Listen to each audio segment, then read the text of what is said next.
Welcome back, guys. My name is the Moose and part of Llama Inc. Today I'm going to be showing you intel, all the intel footage from the Division. Yep.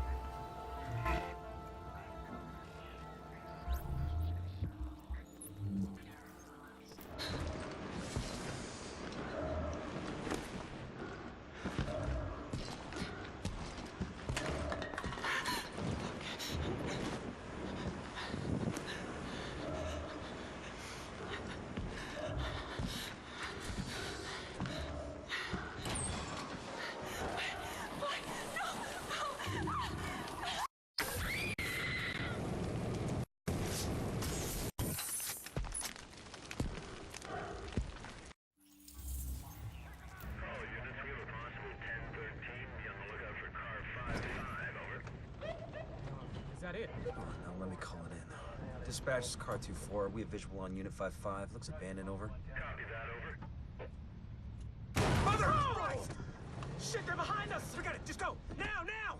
Dispatch, this is car 2-4. We are over...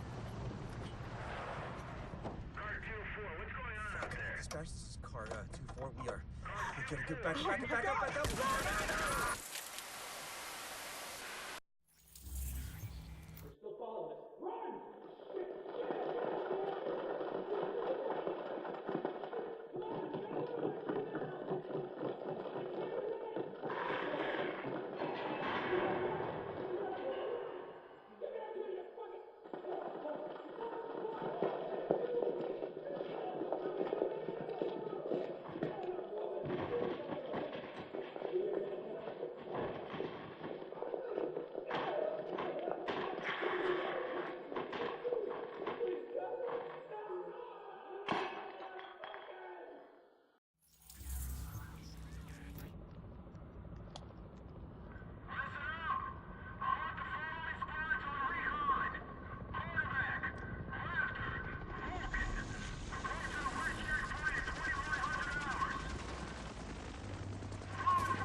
Don't shoot! I want to join up with you guys, I swear. I know things. Take him to the captain. See if he sticks. Roger that. On your feet, you. You will regret this. I swear. You there! Hey! Give me that! Soldiers of the Last Man Battalion, this is your commanding officer, Lieutenant Colonel Charles Bliss. There were those among us who were angry when the decision was made to leave us behind. Leave us to die, as some people said. But I looked around at this city, and I saw opportunity. I saw what it had been. And I saw what it could be once again if someone had the guts to fight for it. If there were men willing to go out in the streets and take them back from the degenerates and lowlifes who ruled them now. To do what the cowardly government and its fearful, weak soldiers were too afraid to do. And to cut down all the liars and murderers and thieves who stand in the way of peace. We will not look back. We will not compromise. We will do whatever it takes to ensure a better tomorrow for all those who stand with us. And those who stand against us, may God have mercy on their souls. Bliss out. Tell me we got that. Because God damn it, I'm not doing it a second time.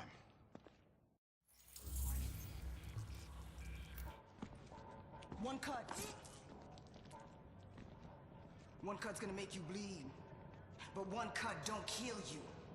One cut just makes a scar. We're gonna fucking fight him! A deeper cut We're gonna fucking fight him! We're gonna get him! We're gonna... makes you cry. But you can turn that cry into a roar, or you can turn it into a whimper. That's your choice. I can't So take you can choose to be a victim, no matter where you at. I can't take Top of the it! penthouse, in a prison cell, or even free. Roaming your own streets again. Complain about the cold, the rats. Complain about who's in charge. Some people want to stay the victim. They want to cry. I'll give you what you want. You want to be the victim? Well, I'll make you one. I'll make you one. Me? I'm gonna take what's mine. They say this disease is a tragedy. They say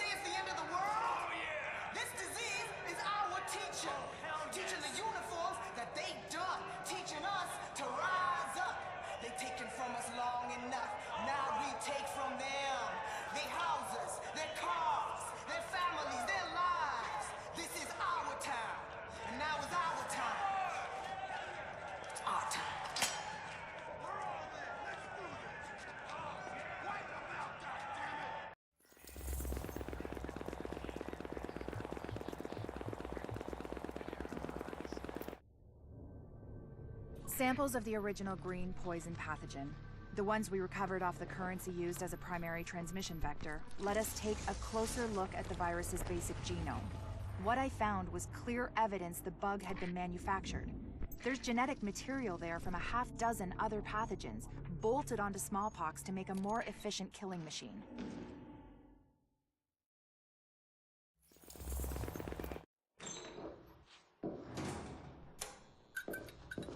One of the things that makes a virus lethal is adaptation.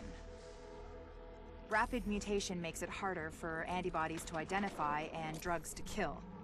What we're seeing in the samples you pulled from the population at the train yard is the degree of genetic drift green poison is already experiencing, and it's significant, which means it'll be that much harder to find a vaccine.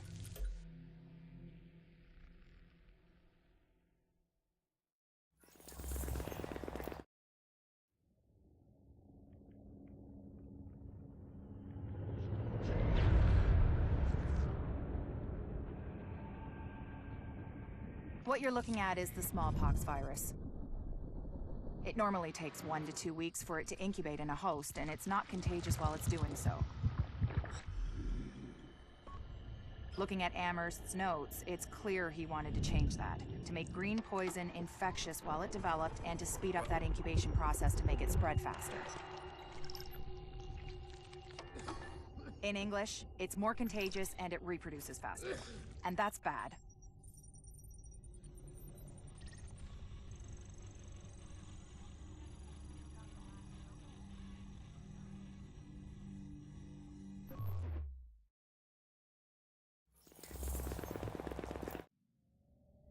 We've got confirmation that green poison wasn't bred. It was coded. Specifically, he picked up on his buddy Chernenko's research about modifying virus genomes in a virtual space, kicked it up a few notches, and fed the result into an industrial protein replicator. What came out the other end was a working virus, one he could keep tweaking to achieve maximum effect. By which I mean, dead people.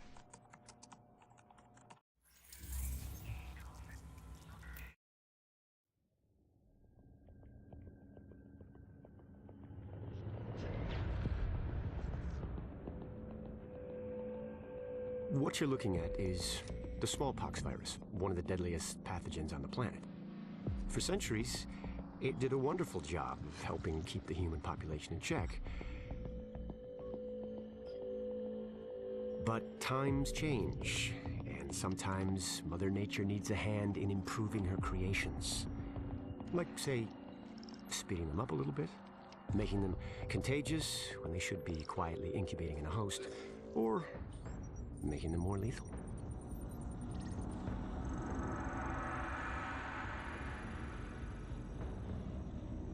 I didn't come up with the approach on my own.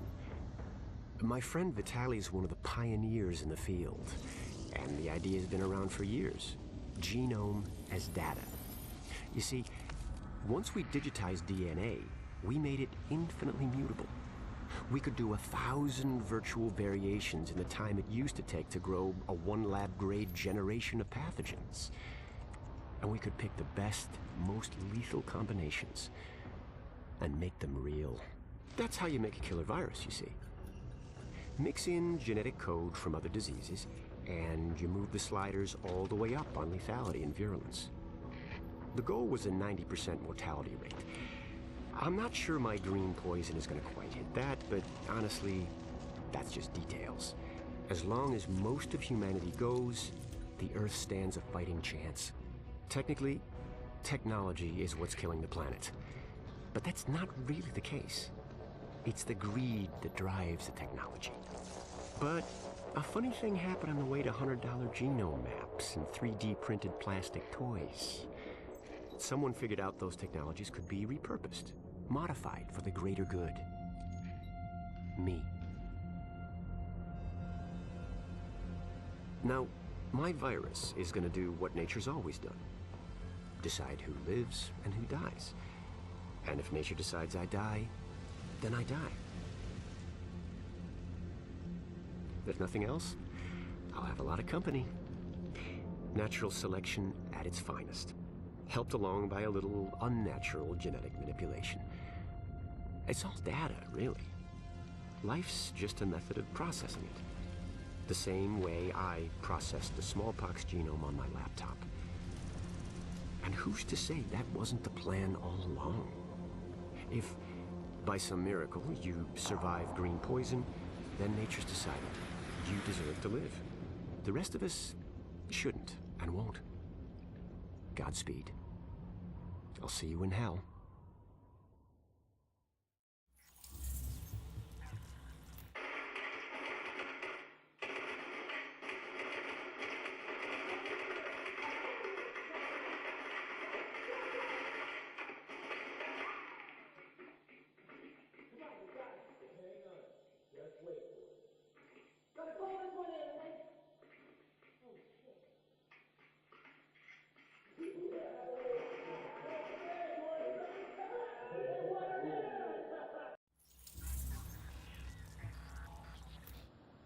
Can't believe the bullshit that went down in the dark zone at the end there. I know. We had it.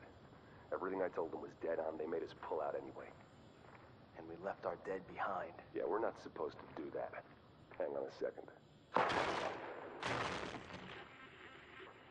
Look, we don't leave people behind.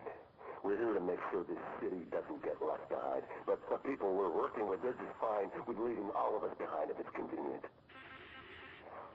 Look, I don't agree with every decision that's been made, but I am saying it's time to leave them behind. Their model doesn't work anymore. If we're smart, we cut it loose before it tracks us down, before it kills us. You're talking treason. I'm talking common sense. Look around. There's nothing left to save. The JTF is trying to save a Manhattan that doesn't exist anymore. It is all about power now. Power and survival. They are done, but I am not. And you won't be either. Not if you work with me.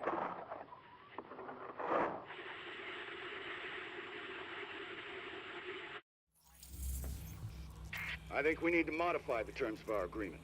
Why, Colonel? This is It the seems shit to be you working need. perfectly well so far.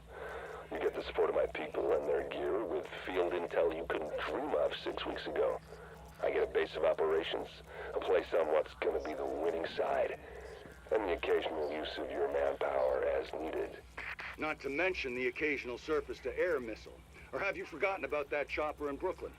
Look, my people did the dirty work on that op, Bliss, and eliminating Division Senior Command was as much a benefit to you as to me. The last thing either of us wanted was a senior division agent directing a second wave. Hang on, I'm getting feedback on the link. We've been compromised? Looks like. Coming the link now. No, don't you. I don't get it. You think there's maybe enough virus going around right now? It's all about the leverage. If I've got my hands on the dollar flu starter kit, this green poison that someone cooked up, then certain people are going to be a lot more reluctant to take a run at me. A gun's a lot better for self-defense than a weaponized virus. Stop thinking small. Start thinking possibilities. There's no medical infrastructure anymore. It's the Wild West out there, but less civilized.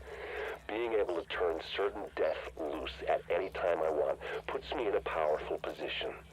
And controlling the core ingredients for a vaccine, that's useful too.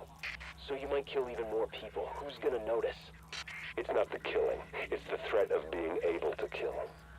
And giving them the hope they might be saved. The way things are breaking down out there, all these different groups carving their own territories out of what used to be civilization. It only makes sense to have an ace in the hole.